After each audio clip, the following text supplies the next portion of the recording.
আসসালামু আলাইকুম। বিটিভি চট্টগ্রামের সংবাদে সবাইকে স্বাগত জানাচ্ছি। জামিল আহমেদ চৌধুরী। প্রথমে সংবাদ শিরোনাম।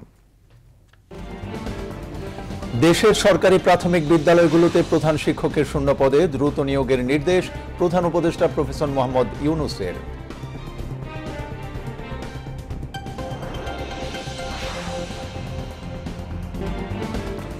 জাতীয় ঐক্যমত্য কমিশনের সঙ্গে রাজনৈতিক দলগুলোর বৈঠক মানুষের প্রত্যাশা অনুযায়ী রাজনৈতিক দলগুলোকে দায় এবং দায়িত্ব অনুভব করে ঐক্যে পৌঁছাতে হবে বললেন ডক্টর আলী রিয়াজ।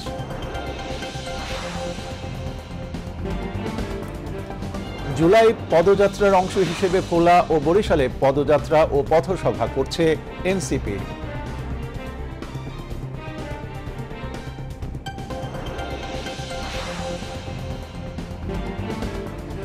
বিগত ফ্যাসিবাদ সরকারের সময়ে জ্বালানি খাতে বিদ্যুৎ কেন্দ্র সংক্রান্ত দেশি বিদেশি সব ধরনের চুক্তি পর্যালোচনা করা হবে জানালেন অর্থ উপদেষ্টা।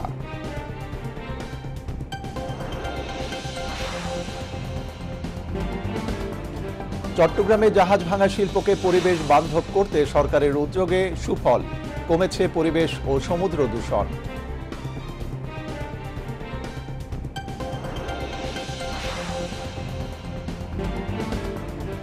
গাজায় ইসরায়েলি হামলায় আরও ৭৮ ফিলিস্তিনি নিহত, এ নিয়ে প্রাণহানির সংখ্যা বেড়ে দাঁড়ালো ৫৮,৩৮৬ জনে।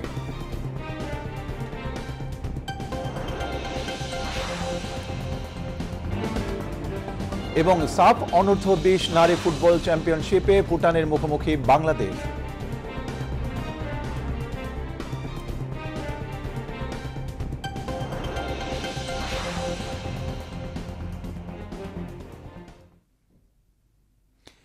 এতক্ষণ সংবাদ শিরোনাম শুনলেন, এবার বিস্তারিত।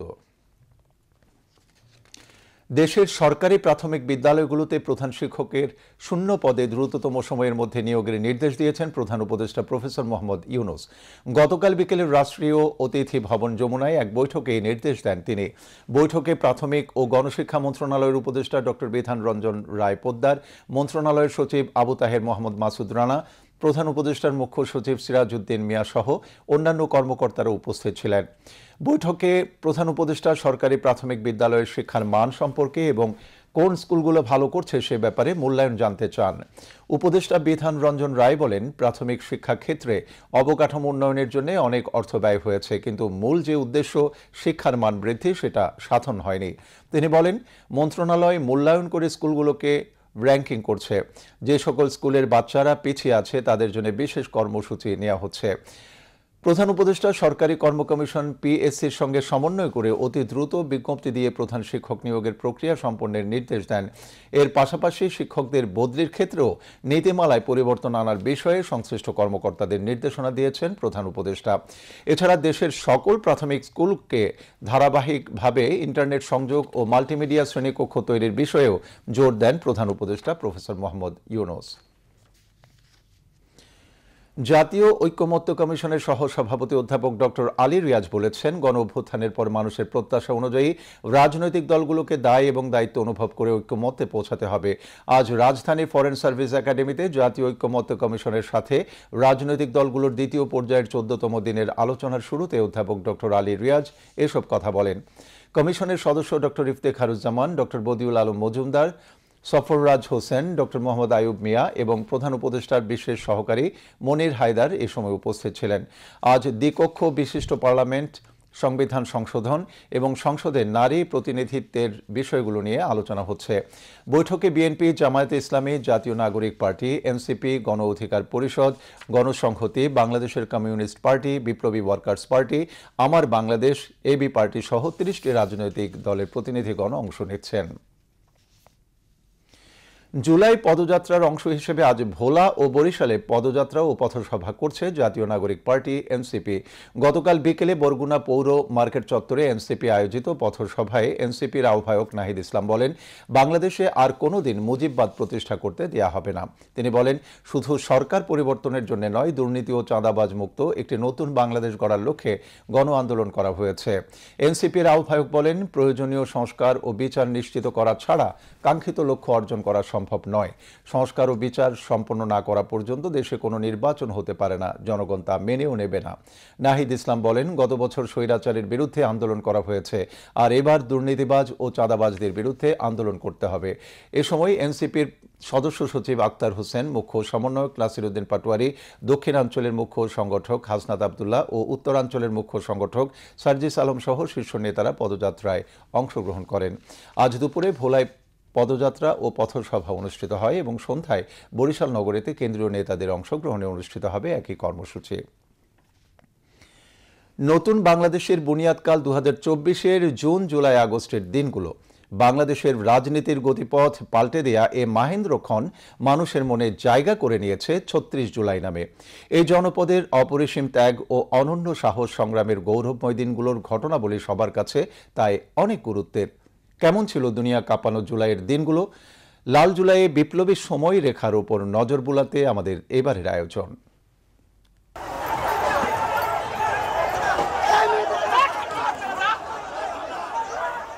2024-এর এদিন আন্দোলনকারী শিক্ষার্থীদের উপর পরিকল্পিতভাবে নৃশংসতা শুরু করে আওয়ামী বাহিনী। ঢাকা বিশ্ববিদ্যালয়ের আন্দোলনকারী শিক্ষার্থীদের উপর পূর্ণ শক্তি নিয়ে হামলা করে ছাত্রলীগ। রেহাই পায়নি নারী শিক্ষার্থীরাও।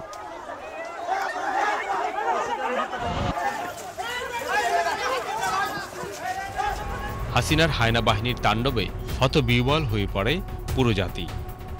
নিজেদের ক্যাম্পাসে সবার সামনে নির্দয় পিটুনি খায় ছাত্রছাত্রীরা।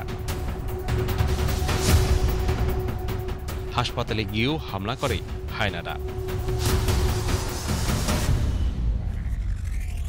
ঢাকা বিশ্ববিদ্যালয়ের শহীদুল্লাহ হল, বিজয় একাত্তর হল, ভিসি চত্বর, মল চত্বর সহ ক্যাম্পাসের বিভিন্ন স্থানে দিনভর দফায় দফায় শিক্ষার্থীদের উপর হামলা করে ছাত্রলীগের সন্ত্রাসীরা। হামলায় প্রায় 300 শিক্ষার্থী আহত হন।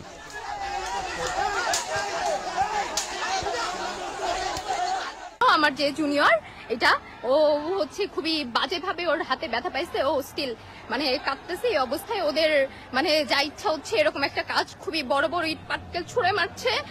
আর মানে ব্যাপারটা এরকম যে ওদের যা ইচ্ছা হবে এরকম করবে। আমার এই ব্যাপারটা খুবই খারাপ লাগছে যে মানে হচ্ছে আমার ক্যাম্পাসে আমার এরকম একটা সিচুয়েশনে পড়তে হয়েছে।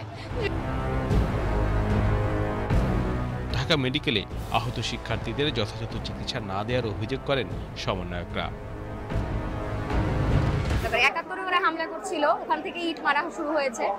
এরপরে ভিসিতে এসে ওরা আবার আমাদের উপরে, ছাত্রলীগ আমাদের উপরে হামলা করছে এবং খুবই টার্গেটেড ভাবে প্রত্যেক শিক্ষার্থীর মাথায় তারা আঘাত করার চেষ্টা। ইসরায়েল ছাড়া আর কারোর সাথে আমরা এই বর্বর আচরণের মিল পাই না।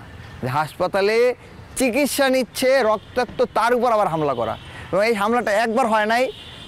আমি এখানে আটকা পড়েছিলাম দুপুর থেকে রাত 8টা, 9টা, 10টা পর্যন্ত। এই সময়ে প্রায় তারা 15 থেকে 20 বার ভিতরে হামলা করার চেষ্টা করেছে। এদিন বেশি হামলা হয় শহীদুল্লাহ হলে। হামলায় ছাত্রলীগের পাশাপাশি অংশ নেয় যুবলীগের সন্ত্রাসীরাও। হামলার পরপরই পরবর্তী নির্দেশনা দিয়ে নিজের ফেসবুক ওয়ালে ভিডিও বার্তা দেন সমন্বয়ক নাহিদ ইসলাম। লেখেন, কেউ ক্যাম্পাস ত্যাগ করবেন না, আমরা আবার মিছিল করব। আজকে যদি আমরা হেরে যাই, আমরা আর কোনোদিনই মাথা উঁচু করে দাঁড়াতে পারবো না। আমরা একটি ন্যায্য দাবিতে আন্দোলন করছি, কোটা সংস্কারের জন্য। সেই আন্দোলনের জন্য আজকে যদি আমাদের জীবন দিতে হয়, আমাদেরকে জীবন দিতে হবে। আজকে যদি আমরা হেরে যাই, আজকে রাতে যদি আমরা প্রতিরোধ করতে না পারি, আমরা কিন্তু আর কোনো পারব না। নিজেদের মতো করে 10 জন, 20 জন, 30 জন করে স্বসংগঠিত হন। আমরা যে নাম্বার দিব সেই নাম্বারে যোগাযোগ করুন।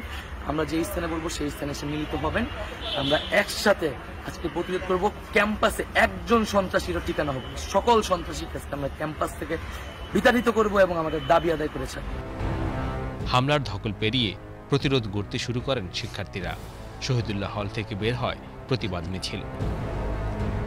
ঢাকা বিশ্ববিদ্যালয়ে আন্দোলনকারীদের উপর ছাত্রলীগের হামলার প্রতিবাদে ফেসবুকে নিজের প্রোফাইল ছবি পরিবর্তন করে ক্ষোভ প্রকাশ করেন অনেক শিক্ষার্থী। ভিসি চত্বরে 2টা বাসের এখানে প্রায় 100 থেকে 150 পোলাপান আটকা পড়ে যায়। 2টা বাসের এখানে, যেখানে সব থেকে বেশি ক্রুশাল জিনিসটা হয়। আমার সামনে আমার একটা ভাইকে যেভাবে মারা হচ্ছিল, ওই জিনিসগুলো দেখার পরে আসলে গা আপনি 40 থেকে 45 মিনিট থরথর করে কাঁপছিল। বিভিন্ন দেশীয় অস্ত্র, হকি স্টিক, লাঠি সোটা নিয়ে তারা আসে এবং যেভাবে রাস্তাতে আহত শিক্ষার্থীদেরকে পড়ে থাকতে দেখা গেছে, যেভাবে তারা মানুষকে পিটিয়েছে, লাঠি দিয়ে পিটাতে পিটাতে বাসের নিচে নিয়ে চলে যাওয়া, মাথা মানে ছেঁচড়াতে নিয়ে যাওয়া, মারতে মারতে কারোর চোখের মধ্যে চশমার কাঁচ ঢুকে যায়, কারোর মাথা ফেটে যায়। এই হামলার সাথে আসলে মানে এর আগে এতখানি নগ্ন হামলা হয়নি। এদিন ঢাকা বিশ্ববিদ্যালয় ছাড়াও দেশের বিভিন্ন স্থানে শিক্ষার্থীদের উপর হামলা করে ছাত্রলীগের সন্ত্রাসীরা।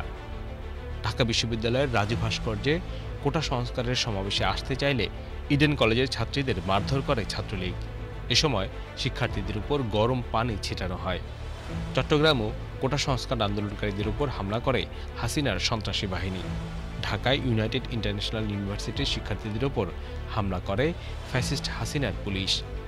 পরে রাতে কার্জন হলে সমন্বয়ক নাহিদ ইসলাম ঘোষণা করেন অবরোধ কর্মসূচির পাশাপাশি পরের দিন দেশের সব ক্যাম্পাসে বিক্ষোভ মিছিল করা হবে। হামলার আগে ঢাকা বিশ্ববিদ্যালয়ের রাজু ভাস্কর্যের পাদদেশে বিশাল সমাবেশ করেন শিক্ষার্থীরা। সমাবেশে চলে বিপ্লবী স্লোগান ও প্রতিবাদী গান। এদিন কোটা সংস্কার আন্দোলনে যুক্ত হয় নতুন আরেক অধ্যায়। আন্দোলনে একাত্মতা জানিয়ে রাজধানীর নতুন বাজার সংলগ্ন সড়ক অবরোধ করে বেসরকারি বিশ্ববিদ্যালয়ের শিক্ষার্থীরা। এদিন ঢাকা বিশ্ববিদ্যালয়ে বর্বরতার প্রতিবাদ ছড়িয়ে পড়ে দেশের সব ক্যাম্পাসগুলোতে।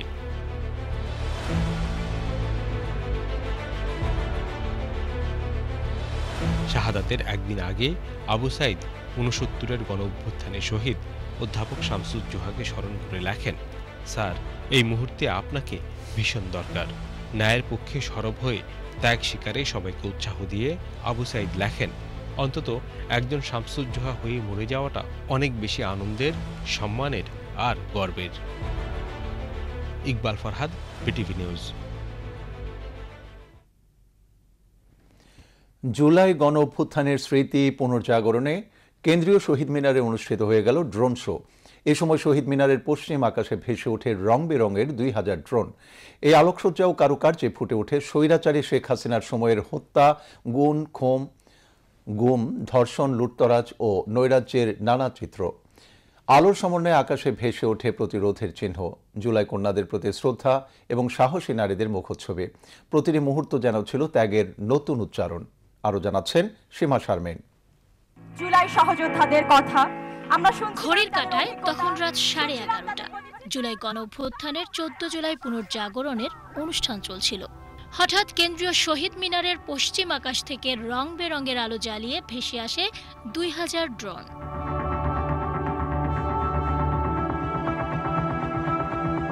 এ সময় ঢাকা ও ঢাকার বাইরে থেকে আগত শত শত উল্লাসিত ছাত্র জনতা অপলক দৃষ্টিতে তাকিয়ে থাকেন আকাশের দিকে। মুহূর্তেই পিনপতন নীরবতার মধ্য দিয়ে সবার হাতে মোবাইল ক্যামেরা চালু হয়ে যায়। শুরু হয় ড্রোনের খেলা।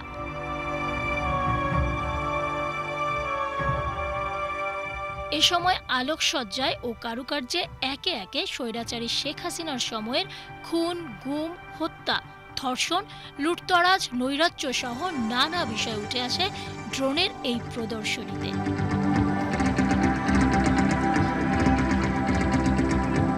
আকাশ সীমানায় উজ্জ্বল নক্ষত্রের মতো ভেসে ওঠে 14 জুলাইয়ের প্রতিচ্ছবি। এরপর পর্যায়ক্রমে আকাশে ভেসে ওঠে বিডিআর ম্যাসাকার, গুম হওয়া ইলিয়াস আলী, আরমান, মাইকেল ও সুমনের প্রতিচ্ছবি।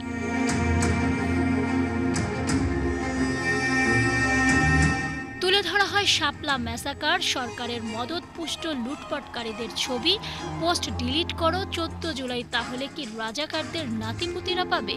তুমি কে, আমি কে, জন্মভূমি অথবা মৃত্যু, শোনো মহাজন আমরা অনেকজন। এসব স্লোগান তুলে ধরা হয় প্রায় 10 মিনিটের এই ড্রোন প্রদর্শনীতে। প্রদর্শনীর শেষে ড্রোনগুলো ফিরে যায় পশ্চিম আকাশে।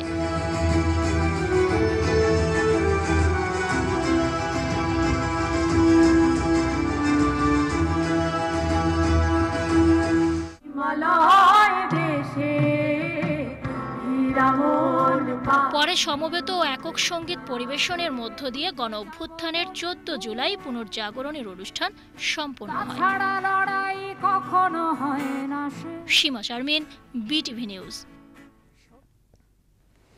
জুলাই বৈষম্য বিরোধী ছাত্র আন্দোলনে সারা দেশের মতো চট্টগ্রামও ছিল উত্তাল। অধিকার আদায়ের এই আন্দোলনে পুরুষদের পাশাপাশি নারীদের অংশগ্রহণ ছিল চোখে পড়ার মতো। জুলাই আগস্ট ছাত্র জনতার গণ অভ্যুত্থানের সামনের সারিতে চট্টগ্রামের যেসব ছাত্রীরা ছিলেন তাদের মধ্যে অন্যতম নীলা আফরোজ।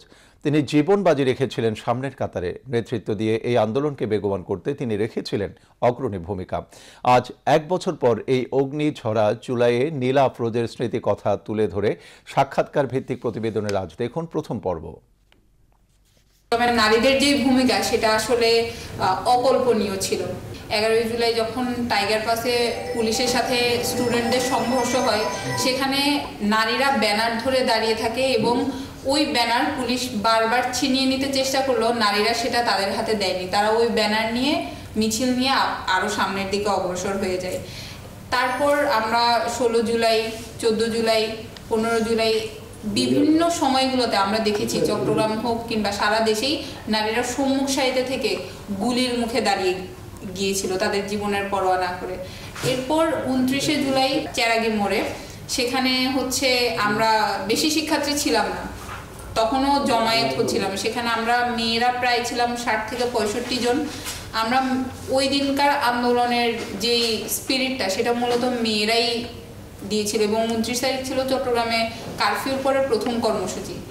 আমাদের বিগত 24 তারিখ নেট আসার পর থেকে পুলিশ যেভাবে নির্মমভাবে বা ছাত্রলীগ যেভাবে নির্মমভাবে স্টুডেন্টদেরকে বাসা থেকে তুলে এনে তাদেরকে গুম করেছে বা গণহত্যা করেছে, এই ভিডিওগুলো যখন আমাদের সামনে চলে আসে, সেই ক্ষোভটা আমরা আসলে গিয়ে 29 জুলাই যে কর্মসূচিটা ছিল সেখানে আমরা ক্ষোভে ফেটে পড়ি।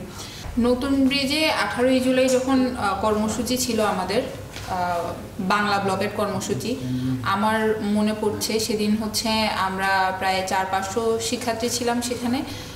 সেখান থেকে মানে পুলিশ যখন টিয়ার শেল ছড়ে আমাদেরকে ছত্রভঙ্গ করার উদ্দেশ্যে, তখন ওই দিনই প্রথম আমি টিয়ার শেলের সাথে পরিচিত হই।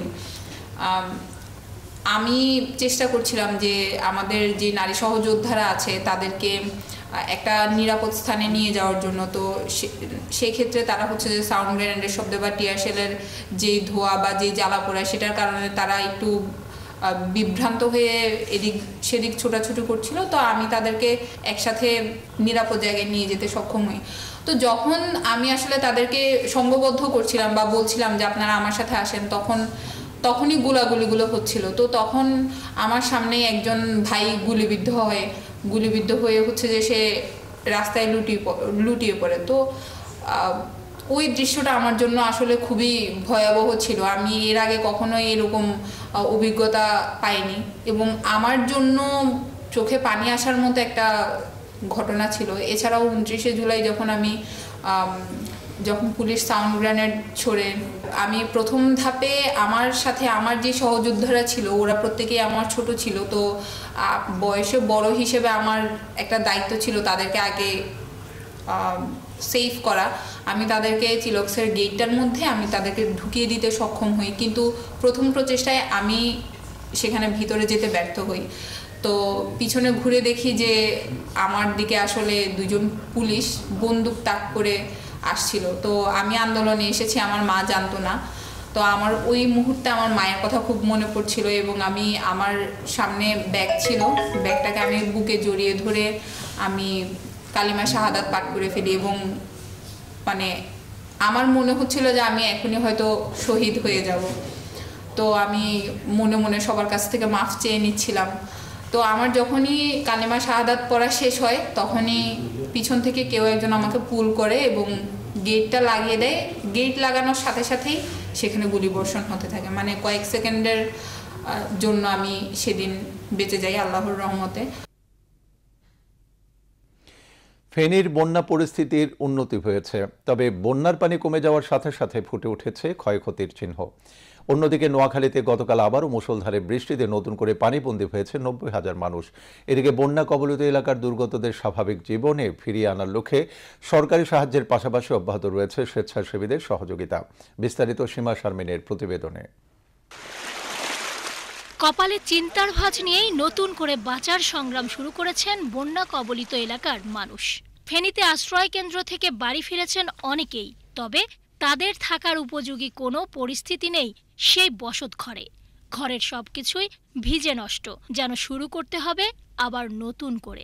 ফেনীর বন্যা পরিস্থিতি কিছুটা উন্নতি হয়েছে। আশ্রয় কেন্দ্র থেকে ইতোমধ্যে ৬,০০০-এরও বেশি মানুষ বাড়িতে ফিরে গেছেন। এখনও ২,০০০-এরও বেশি মানুষ আশ্রয় কেন্দ্রে অবস্থান করছেন। তবে দুর্বিষহ জীবনযাপন করছে দুর্গত এলাকার মানুষ। এবারের বন্যায় মুহুরী এবং কহুয়া নদীর ১২২ কিলোমিটার বাঁধের ৪১টি স্থানে ভাঙ্গন সৃষ্টি হয়ে এতে শতাধিক গ্রাম প্লাবিত হয়েছে। ক্ষতিগ্রস্ত হয়েছে ১২৬টিরও বেশি আঞ্চলিক ও গ্রামীণ সড়ক। এছাড়া ২,০০০-এরও বেশি পুকুর এবং ঘেরের মাছ বন্যার পানিতে ভেসে গেছে। জেলা প্রশাসন থেকে ইতোমধ্যে ২৩,৫০,০০০ টাকা এবং ১৬০ মেট্রিক টন চাল বরাদ্দ দেওয়া হয়েছে। ৭,০০০ টাকার মাছ ফেলাইছিলাম, রেনু সব চলে গেছে, কিচ্ছু নেই। ২ বছর পর্যন্ত আমরা জুন জুলাই আসলে এরকম ক্ষতিগ্রস্ত হইতে হয়। আমাদের দাবিটা হচ্ছে এটাই, সেনাবাহিনীর তত্ত্বাবধানে এই বাজেটটা যাতে পরিচালনা হয়। আবারও মুষলধারে বৃষ্টি হয় নোয়াখালীতে উদ্বেগ বেড়েছে। অতিবৃষ্টিতে সৃষ্টি হওয়া জলাবদ্ধতা এখনও কাটেনি। সরকারি হিসেবে জেলা শহর মাইজদীকোট ও উপজেলা সমূহে ৯০,০০০ মানুষ এখনও পর্যন্ত পানিবন্দী অবস্থায় দিন কাটাচ্ছে। এদিকে মৌসুমী বায়ুর প্রভাবে উপকূলীয় দ্বীপ ভোলা জেলায় আবারও বৈরী আবহাওয়া বিরাজ করছে। সোমবার থেকে সমুদ্রে ৩ নম্বর সতর্ক সংকেত জারি করা হয়েছে। এর ফলে ভোলা, লক্ষ্মীপুর সহ 10টি নৌ রুটে লঞ্চ চলাচল বন্ধ ঘোষণা করা হয়েছে। কয়েকদিনের টানা ভারী বর্ষণে বেনাপোল বন্দরের অভ্যন্তরে সৃষ্টি হয়েছে চরম জলাবদ্ধতা। জলাবদ্ধতার কারণে ৯, ১২, ১৫, ১৬ ও ১৮ নম্বর শেডে পণ্য লোড আনলোড কার্যক্রম সম্পূর্ণ বন্ধ রয়েছে। সীমা শারমিন, বিটিভি নিউজ। বিগত ফ্যাসিবাদ সরকারের সময়ে জ্বালানি খাতে বিদ্যুৎ কেন্দ্র সংক্রান্ত দেশি বিদেশি সব ধরনের চুক্তি পর্যালোচনা করা হবে বলে জানিয়েছেন অর্থ উপদেষ্টা ডক্টর সালাউদ্দিন আহমেদ। তিনি আজ সচিবালয়ে খাদ্য পরিকল্পনা ও পরিধারণ কমিটির সভা শেষে সাংবাদিকদের এই কথা জানান। বিগত আওয়ামী লীগ সরকারের সময় কিছু পাওয়ার প্ল্যান্টের চুক্তি হয়েছিল উল্লেখ করে অর্থ উপদেষ্টা বলেন, এসব চুক্তি পর্যালোচনার জন্য হাইকোর্টের নির্দেশনা আছে। তিনি বলেন, পাওয়ার প্ল্যান্ট সংক্রান্ত দেশি বিদেশি সকল চুক্তি পর্যালোচনা করতে আইনি সহায়তার অনুমোদন দেওয়া হয়েছে। পৃথিবীর কোনো বিশ্ববিদ্যালয়ে রাজনীতি নেই। বিশ্ববিদ্যালয়ে যেখানে জ্ঞানের আধার, সেখানে রাজনীতি হওয়া উচিত নয়। রাজনীতি করতে হলে বিশ্ববিদ্যালয়ের বাইরে গিয়ে করা যায় বলে মন্তব্য করেছেন ধর্ম উপদেষ্টা অধ্যাপক ডক্টর আফম খালিদ হোসেন। চট্টগ্রাম বিশ্ববিদ্যালয়ের ইসলামের ইতিহাস ও সংস্কৃতি বিভাগের প্রাক্তন ছাত্রছাত্রী সমিতির ২৫ বছর পূর্তি উপলক্ষে গতরাতে স্মরণিকার মোড়ক উন্মোচন ও সংবর্ধনা অনুষ্ঠানে তিনি একথা বলেন।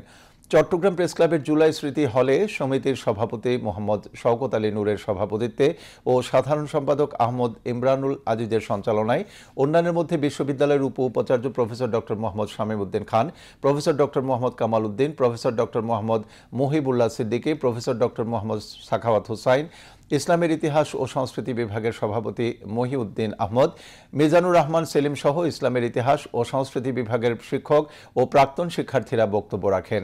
অনুষ্ঠানে বিশ্ববিদ্যালয়ের অবসরপ্রাপ্ত শিক্ষক প্রফেসর ডক্টর শাহ মোহাম্মদ শফিকুল্লাহকে সংবর্ধনা দেওয়া হয়। এদিকে আজ সকালে চট্টগ্রাম কেন্দ্রীয় কারাগার পরিদর্শন করেন ধর্ম উপদেষ্টা অধ্যাপক ডক্টর আফম খালিদ হোসেন। পরিদর্শন শেষে তিনি সাংবাদিকদের বলেন, কারাগারে কয়েদিদের আবাসন ব্যবস্থা সন্তোষজনক নয়। এখানে কোনো উপাসনালয় নেই।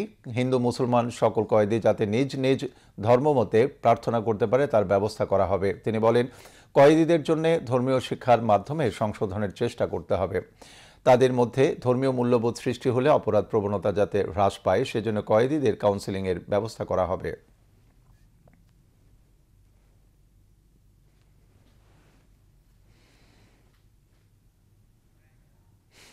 চট্টগ্রামের জাহাজ ভাঙা শিল্পে জড়িয়ে আছে হাজারো মানুষের জীবিকা। সম্প্রতি সরকার জাহাজ ভাঙা শিল্পকে পরিবেশ বান্ধব করার উদ্যোগ গ্রহণ করেছে।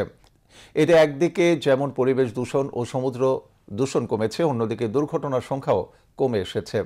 তবে জাহাজ ভাঙা পণ্য বিক্রেতারা বলছেন, বর্তমানে বিদেশ থেকে জাহাজ আসা কমে যাওয়ায় জাহাজের পণ্যও তেমন একটা পাওয়া যায় না। এজন্য ক্রেতার সংখ্যাও কমে এসেছে। তবে তারা আশা করছেন, সাময়িক এই সংকট কেটে গেলে আবারও জাহাজ ভাঙার পণ্য সম্ভার ও বিক্রি কিনে জমজমাট হয়ে উঠবে। বিস্তারিত সুরেশ কুমার দাসের প্রতিবেদনে।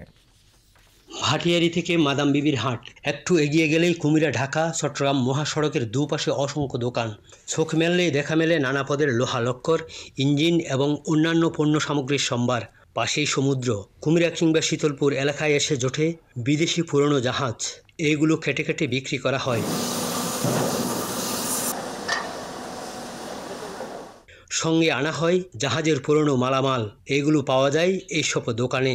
অনেকে এখানে জাহাজের মালামাল কিনতে আসতেন, এখনও আসেন। তবে আজকাল জাহাজ কম আসায় যেমন পণ্যের সরবরাহ কমেছে, তেমনি কমেছে ক্রেতাও। এখন আগের চাইতে অনেক শিপ কম আসতেছে, শিপের দ্রব্যমূল্য কম, যেহেতু জাহাজও কম আসতেছে। বেচা বিক্রি আগের থেকে আমাদের প্রায় আপনার 8 ভাগের 1 ভাগে নেমে চলে আসছে। শিপের পণ্য অনেক পাওয়া যেত, এখন পাওয়া যায় না। যে ডলার সংকট গেছে এই কারণে মানে তখন থেকে শিপ আস্তে আস্তে কম আনতেছে আর কি। তো এখনও ওটারই ধারাবাহিকতা রয়ে গেছে।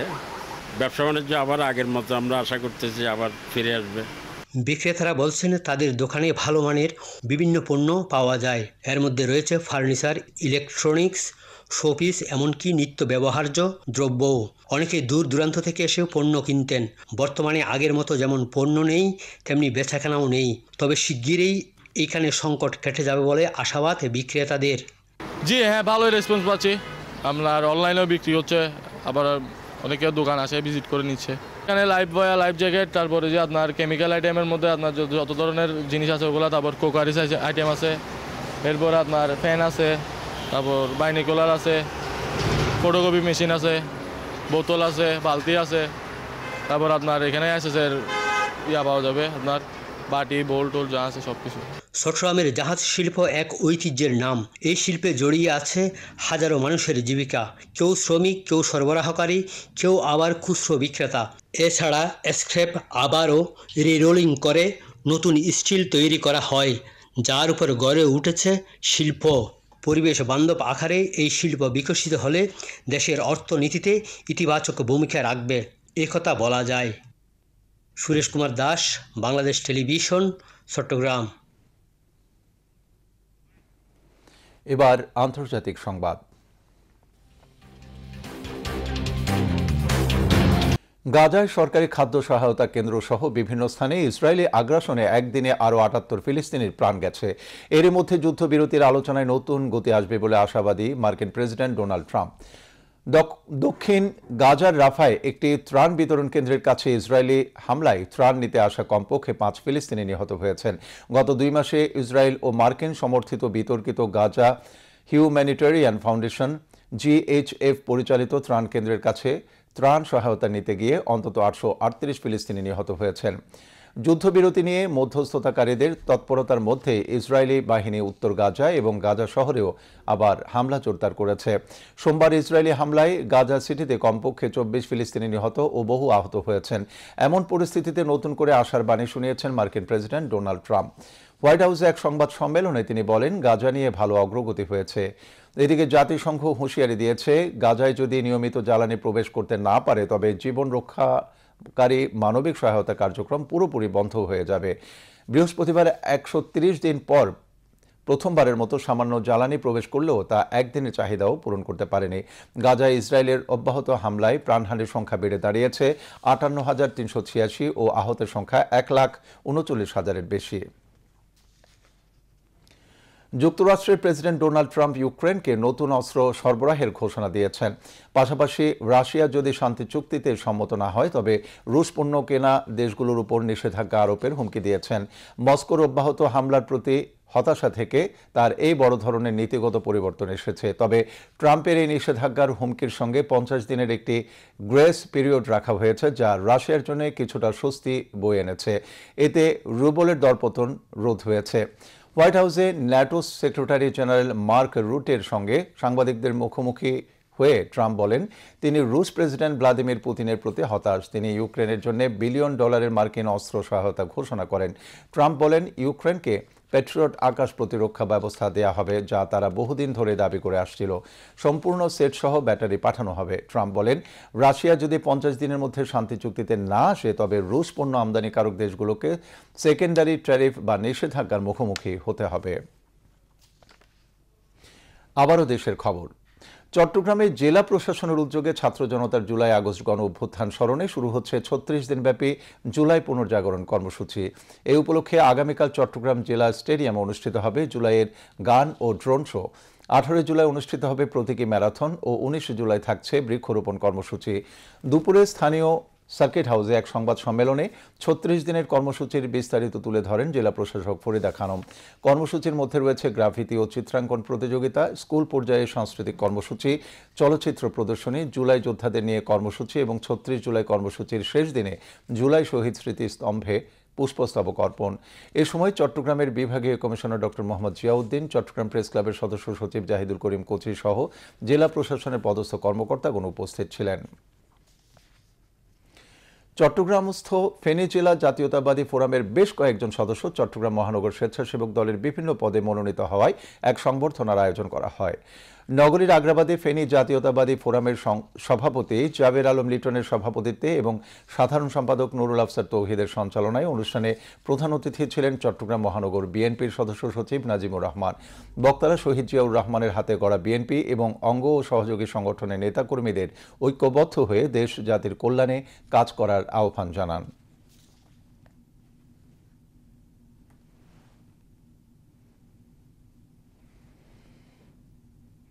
চট্টগ্রামের বেসরকারি বিশ্ববিদ্যালয় পোর্ট সিটি ইন্টারন্যাশনাল ইউনিভার্সিটির জার্নালিজম অ্যালামনাই অ্যাসোসিয়েশনের আহ্বায়ক কমিটির দায়িত্ব হস্তান্তর ও শপথ অনুষ্ঠিত হয়েছে। গতকাল বিশ্ববিদ্যালয়ের অডিটোরিয়ামে অনুষ্ঠানে প্রধান অতিথি ছিলেন পোর্ট সিটি ইন্টারন্যাশনাল ইউনিভার্সিটির কোষাধ্যক্ষ অধ্যাপক ডক্টর গণেশ চন্দ্র রায়।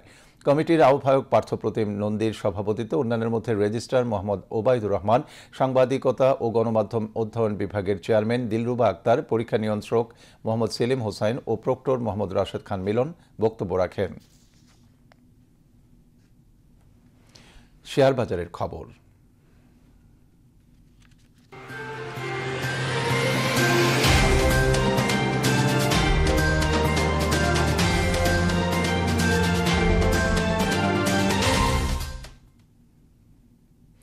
চট্টগ্রাম স্টক এক্সচেঞ্জে মন্দাভাব অব্যাহত রয়েছে। আজ শেয়ার লেনদেন ও মূল্যসূচক দুটোই কমে গেছে। দিন শেষে সার্বিক সূচক দাঁড়িয়েছে 14,091.57, যা গতকালের চেয়ে শতকরা 0.04 কম। এছাড়া সিএসই 30-এর মূল্যসূচক দাঁড়ায় 12,075.39, যা গতকালের চেয়ে শতকরা 0.55 কম। আজ 233টি কোম্পানির 22,27,255টি শেয়ার লেনদেন হয়, যার মূল্য 4,71,44,000 টাকারও বেশি। এর মধ্যে 107টি কোম্পানির শেয়ার দাম বেড়েছে, 96টির কমেছে এবং 30টির দাম অপরিবর্তিত রয়েছে। এবার আবহাওয়ার খবর।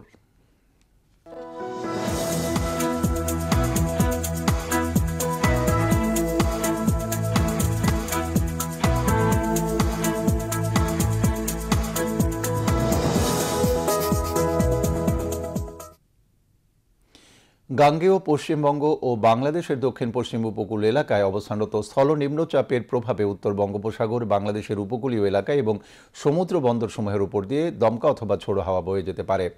চট্টগ্রাম, কক্সবাজার, মংলা ও পায়রা সমুদ্র বন্দরসমূহকে 3 নম্বর স্থানীয় সতর্ক সংকেত, আমি আবার বলছি 3 নম্বর স্থানীয় সতর্ক সংকেত দেখাতে বলা হয়েছে। উত্তর বঙ্গোপসাগরে অবস্থানরত সকল মাছ ধরার নৌকা ও ট্রলার সমূহকে পরবর্তী নির্দেশ না দেওয়া পর্যন্ত উপকূলের কাছাকাছি থেকে সাবধানে চলাচল করতে বলা হয়েছে। এদিকে পতেঙ্গা আবহাওয়া অফিস জানিয়েছে আগামীকাল সন্ধ্যা 6টা পর্যন্ত চট্টগ্রাম এবং পার্শ্ববর্তী এলাকায় আকাশ সাময়িকভাবে মেঘলা সহ প্রধানত শুষ্ক আবহাওয়া বিরাজ করতে পারে। সেই সাথে অস্থায়ীভাবে কিছু কিছু জায়গায় দমকা বা ঝোড়ো হাওয়া সহ হালকা থেকে মাঝারি ধরনের বৃষ্টি অথবা বজ্রসহ বৃষ্টিপাতের সম্ভাবনা রয়েছে। দিনের তাপমাত্রা প্রায় অপরিবর্তিত থাকতে পারে এবং রাতের তাপমাত্রা সামান্য বৃদ্ধি পেতে পারে। পরবর্তী 24 ঘন্টায় আবহাওয়ার সামান্য পরিবর্তনের সম্ভাবনা রয়েছে। নগরীতে আজ সর্বোচ্চ তাপমাত্রা ছিল 33 ডিগ্রি সেলসিয়াস, যা স্বাভাবিকের চেয়ে 2.1 ডিগ্রি বেশি, এবং সর্বনিম্ন তাপমাত্রা ছিল 26.3 ডিগ্রি সেলসিয়াস, যা স্বাভাবিকের চেয়ে 1.2 ডিগ্রি বেশি। আগামীকাল চট্টগ্রামে সূর্যোদয় 5টা 18 মিনিটে এবং সূর্যাস্ত 6টা 40 মিনিটে। এবারে জানিয়ে দিচ্ছে কর্ণফুলী নদীতে আগামীকালের জোয়ার ভাটার সময়সূচি। ভাটা শুরু হবে রাত 4টা 9 মিনিটে, জোয়ার সকাল 10টা 45 মিনিটে। পরবর্তী ভাটা শুরু হবে বিকেল 4টা 26 মিনিটে এবং জোয়ার রাত 11টা 14 মিনিটে।